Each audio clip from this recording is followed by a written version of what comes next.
Every time you unlock your phone, a company you've never heard of gets paid. It is the most important factory on Earth. Hidden in Taiwan, this facility produces over 90% of the world's most advanced microchips. Without these chips, the digital world stops. This is the Taiwan Semiconductor Manufacturing Company, or TSMC. It is the unseen infrastructure of our civilization. America's most powerful tech giants, Apple, Nvidia, Qualcomm, design the chips, but they cannot manufacture them. This paradox creates a global economy held hostage by a single island. If this factory stopped working tomorrow, the consequences would be immediate. This is not just a business, it is the core of modern power. And the world is starting to realize just how fragile this foundation is. How did we get here? It started with a deliberate, decades-long strategy initiated in 1987. Morris Chang pioneered the Foundry model, changing how chips are made forever. But the expertise required is concentrated in a few hundred people. And one critical piece of hardware, the Extreme Ultraviolet Lithography machine. They cost over $400 million each and require 3 cargo planes to ship. Only one company in the world makes them, ASML, based in a single Dutch town. If they stop shipping tomorrow, the AI frontier would freeze. No second supplier exists. To understand the scale of this, you have to look at the circuits themselves. They are smaller than a human virus. Printing these requires light. But not just any light. We use extreme ultraviolet, or EUV. EUV light is so fragile it is absorbed by air. The entire process must happen in a vacuum.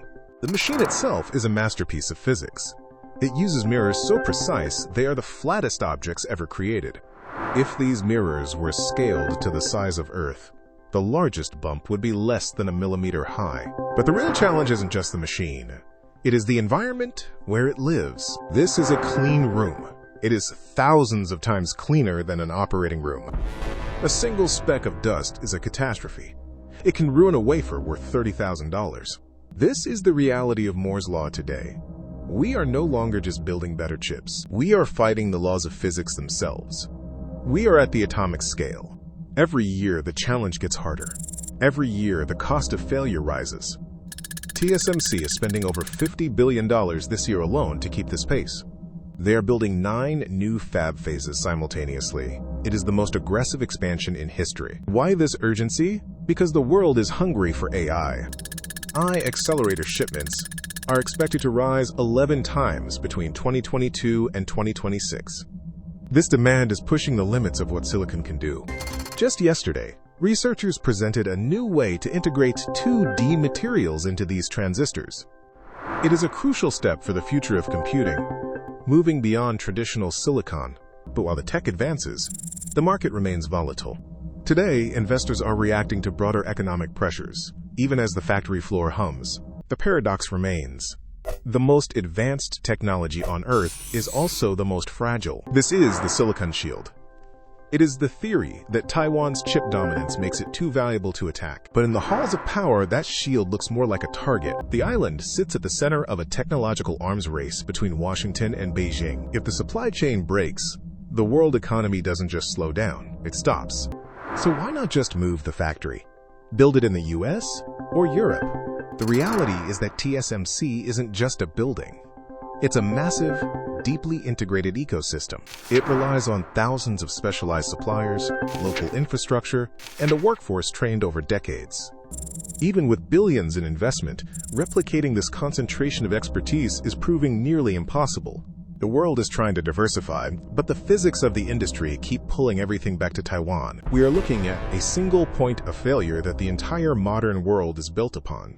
And every day, the AI boom makes that point even more critical. The demand for compute is rising 11 times over just 4 years. TSMC CEO's way has been clear. Supply will fall short of this demand for years. Even with record-breaking capital expenditures, the laws of physics and the limits of the supply chain remain. The world is essentially betting its future on a single, fragile, and hyper-concentrated foundation. As long as that paradox holds, the tightrope remains, and the world keeps watching, waiting to see if it holds. But look beyond the machines. The real cost is hidden in the pipes and the power grid. Keeping these fabs running 24/7 demands an ocean of water and a small city's worth of electricity. In Taiwan, this creates a constant tension. Every drop of water used for chips is a drop not available for agriculture. Then there is the culture. Sustaining this pace requires a workforce willing to sacrifice everything.